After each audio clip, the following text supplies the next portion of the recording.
Breaking news చూస్తున్నాం. విశాఖ సాగర తీరంలో డ్రగ్స్ వ్యవహారం కలకలం రేపింది. సిబిఐ అధికారులు చేసినటువంటి దాడిలో విశాఖ సీపోర్ట్ దగ్గర 25,000 కేజీల డ్రగ్స్ అయితే వారికి దొరికాయి. ఇంటర్పోల్ అధికారులు ఇచ్చినటువంటి సమాచారంతో సిబిఐ అధికారులు అక్కడ రైడ్స్ నిర్వహించారు. రైడ్స్లో భాగంగా 25,000 కేజీల డ్రగ్స్ని అయితే అక్కడ పట్టుకున్నారు. ఒక ప్రైవేట్ కంపెనీకి సంబంధించినటువంటి అడ్రస్తో కేసు నమోదు చేసినట్లుగా కూడా మనకైతే సమాచారం అందుతుంది.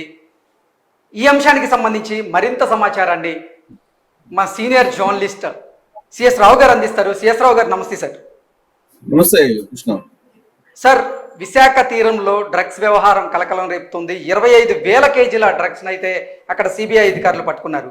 ఒక ప్రైవేట్ కంపెనీ పేరుతో ఈ డ్రగ్స్ దందా నడుస్తున్నట్లుగా కూడా సిబిఐ అధికారులు ఆ ప్రైవేట్ కంపెనీ మీద కేసు నమోదు చేసినట్లుగా మనకైతే సమాచారం అందుతుంది. సార్, దీని మీద మీ స్పందన ఏంటి సార్? ఒకటి కృష్ణ, ఇప్పుడు ఆంధ్రప్రదేశ్ లో డ్రగ్స్ అనేది గత 2021 నుంచి రకరకాలుగా అసెంబ్లీ వేదిక, అసెంబ్లీ బయట చాలా పెద్ద ఎత్తున దుమారం రేగింది. అయితే ఇప్పుడు తాజాగా సిబిఐ వాళ్ళు చేసినటువంటి ఆపరేషన్ గరుడ అనేటువంటి దాంట్లో ఇప్పుడు విశాఖ ఓడరేవులో పెద్ద ఎత్తున డ్రగ్స్ దొరకడం జరిగింది. దాదాపుగా 2 లారీలు పైగా డ్రగ్స్ దొరికింది. అంటే దాని వాల్యూ కొన్ని వేల కోట్ల రూపాయలు ఉంటుంది. దీని వెనక మామూలు వాళ్ళు ఉండేటువంటి అవకాశం లేదు, చాలా పెద్ద డాన్లే ఉండేటువంటి అవకాశం ఉంది. గతంలో కూడా ఒక తాడేపల్లి డాన్ మొత్తం కూడా ఈ వ్యవహారం నడుపుతున్నారనేది తెలుగుదేశం పార్టీ నుంచి వచ్చినటువంటి ఆరోపణలు. అలాగే అప్పట్లో విజయవాడ అడ్రస్ నుంచి ఆసి ట్రేడర్స్ అనేటువంటి దానికి అక్కడి నుంచి విదేశాలకు పార్సల్ అయింది. ఆ పార్సల్ పట్టుకొని పోలీసులు ఇన్వెస్టిగేషన్ చేసి మొత్తం మీద అది అప్పట్లో కలకలం రేగింది. అప్పుడు కూడా ఏంటంటే కాకినాడ పోర్ట్ నుంచి ఎవరైతే బియ్యం ఎగుమతి చేస్తున్నారో వాళ్ళు మళ్ళీ దిగుమతి చేసుకుంటున్నారు డ్రగ్స్ అనేటువంటి ఆరోపణలు కూడా వచ్చినాయి అప్పట్లో.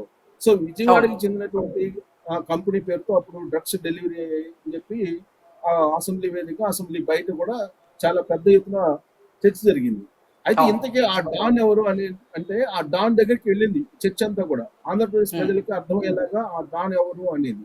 అయితే దీన్ని పెద్ద ఎత్తున గుజరాత్ ఎయిర్పోర్ట్ నుంచి, ఎక్కడి నుంచి, ఆఫ్ఘనిస్తాన్ నుంచి గుజరాత్ లో ఉండే ముద్రా పోర్ట్ నుంచి, ఓడరేవు నుంచి డైరెక్ట్ గా కాకినాడకు వచ్చింది అని చెప్పి అప్పట్లో వచ్చినటువంటి ఒక చర్చ.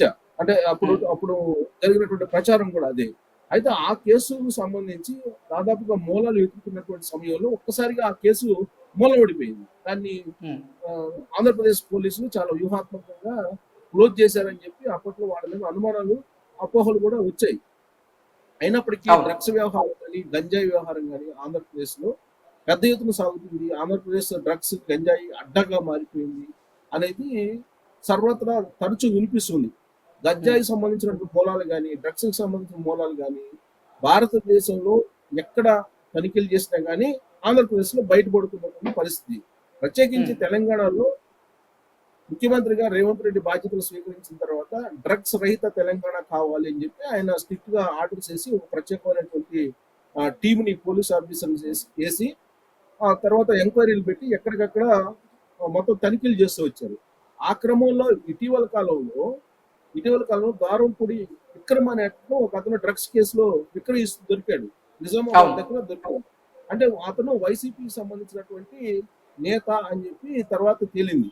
అయినప్పటికీ అప్పుడు అతను కేసు నుంచి తప్పించాలనే ప్రయత్నం కూడా కొంతమంది చేశారు. అయినప్పటికీ తెలంగాణ పోలీసులు స్ట్రిక్ట్ గా అతన్ని అరెస్ట్ చేసి విచారించారు. హైదరాబాద్ లో అతను ఉండేటువంటి నివాసానికి కూడా వెళ్ళి అప్పుడు విచారణ కూడా చేపట్టారు. సో ఇప్పుడు తాజాగా మనం కనుక చూస్తే పెద్ద ఎత్తున మనకి ఇప్పుడు ఈ డ్రగ్స్ అనేది బ్రెజిల్ నుంచి రావడం అనేది, అది కూడా విశాఖ పోర్టుకు రావడం అనేది ఇది కలకలం రేపేటువంటి అంశంతో పాటు ఆందోళన కలిగించేటువంటి అంశం. అంటే ఇంత పెద్ద ఎత్తున డ్రగ్స్ వస్తున్నాయి అని అంటే దీని వెనుక ఖచ్చితంగా రాజకీయ సంబంధించినటువంటి ప్రముఖులు ముందు ఉంటారు. వాళ్ళు మినహా ఇలాంటివి ఎవరు చేయలేరు అనేటువంటి ప్రాథమికంగా ఒక అభిప్రాయానికి వస్తున్నటువంటి వాళ్ళు చాలా మంది ఉన్నారు. సో అసలు ఈ డ్రగ్స్ వ్యవహారంలో వైసీపీ నేతల హస్తం ఉంది. వైసీపీ నేతల హస్తంతోనే అంత పెద్ద మొత్తంలో డ్రగ్స్ విశాఖ తీరానికి చేరుకున్నాయంటూ కూడా కొన్ని వార్తలు అయితే బయటకు వస్తున్నాయి. ఆ వార్తల్లో వాస్తవం ఉందంటారా? 25,000 కేజీల డ్రగ్స్ విశాఖ తీరంలో దొరకడం అనేది అది పెద్ద అంటే పెద్ద మొత్తంలో డ్రగ్స్ దొరకడం ఇదే ఆంధ్రప్రదేశ్లో మొదటిసారి. ఇంత పెద్ద మొత్తంలో అసలు వైఎస్ఆర్సీపీ నేతలకు సంబంధం లేకుండా లేదా ప్రభుత్వ పెద్దలకి సంబంధం లేకుండా ఇంత పెద్ద మొత్తంలో డ్రగ్స్ దొరికే అవకాశం ఉందా అంటే ఏం చెప్తారు? ఇప్పుడు ఎవరు ఏంటనేది మనం గెస్ చేయలేము కానీ బట్ ప్రాథమికంగా అయితే ఒక నిర్ణయానికి రావచ్చు. డెఫినెట్ గా రాజకీయానికి సంబంధించినటువంటి ప్రముఖులు, రాజకీయానికి సంబంధించినటువంటి కీలకమైనటువంటి లీడర్లు లేకుండా ఇంత పెద్ద ఎత్తున దందా అయితే సాగదు. అదుట్లో ప్రజల నుంచి డైరెక్ట్ గా విశాఖ పోర్టుకి రావడం అని అంటే అది ఒక డాన్లు చేసేటువంటి పని. చాలా పెద్ద ఎత్తున వాళ్ళు చీకటి వ్యాపారాలు చేసేటువంటి వాళ్ళకే సాధ్యం అవుతుంది ఇది. సో వాస్తవంగా గతంలో 21,000 కోట్ల విలువైనటువంటి హెరాయిన్ ని పట్టుకున్నారు. ఇప్పుడు మళ్ళా దాదాపు 2.5 లారీలు అంటే రెండు లారీల నుంచి సగం అంటే 2.5 లారీలు రోడ్లు అనుకోవచ్చు. అంటే దాదాపు 25,000 కోట్ల రూపాయల విలువైనటువంటి హెరాయిన్ ఇప్పుడు ఈ డ్రగ్స్ కు సంబంధించినటువంటి దొరికింది. ఇది సిబిఐ ఆపరేషన్ గరుడల భాగంగా వాళ్ళు రైడ్ చేస్తే అంటే ఇంత పెద్ద ఎత్తున విశాఖ వస్తుంది అని అంటే మామూలు వాళ్ళు చేసేటువంటి పని ఎవరైనా క్వశ్చన్ చేసుకుంటే మామూలు వాళ్ళకి ఎవరికి సాధ్యం కాదు. ఇది డెఫినెట్ గా దీని వెనక ఒక పెద్ద డాన్ అయితే ఉండి ఉంటారు. ఈ డాన్ కు సంబంధించిన మూలాలు ఏ విధంగా ఉన్నాయి, ఎక్కడున్నాయి అని చెప్పి ఇన్వెస్టిగేషన్ కనుక చేస్తే ఒక పెద్ద తలకాయలే బయటకు వచ్చేటువంటి అవకాశం లేకపోలేదు.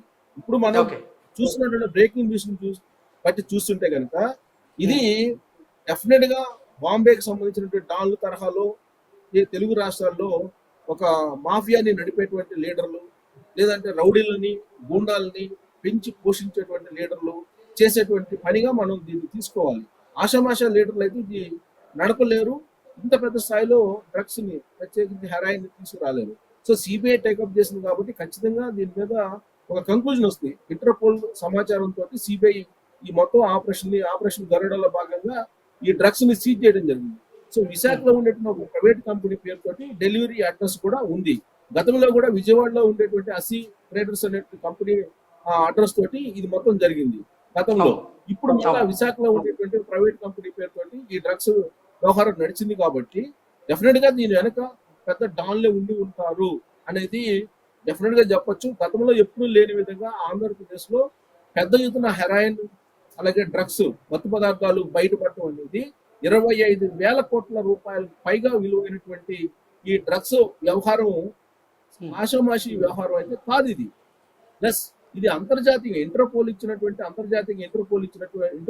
కాదు. ఇంటర్పోల్ లో భాగంగా ఆపరేషన్ గరుడలో భాగంగా సిబిఐ ఇది టేకప్ చేసింది కాబట్టి సిబిఐ టేకప్ చేసింది కాబట్టి దీని వెనుకున్నటువంటి పెద్దలు ఎవరు అనేది డెఫినెట్ గా బయటపడేటువంటి అవకాశం ఉందని చెప్పి మనం భావించడానికి అవకాశం ఉంది. కానీ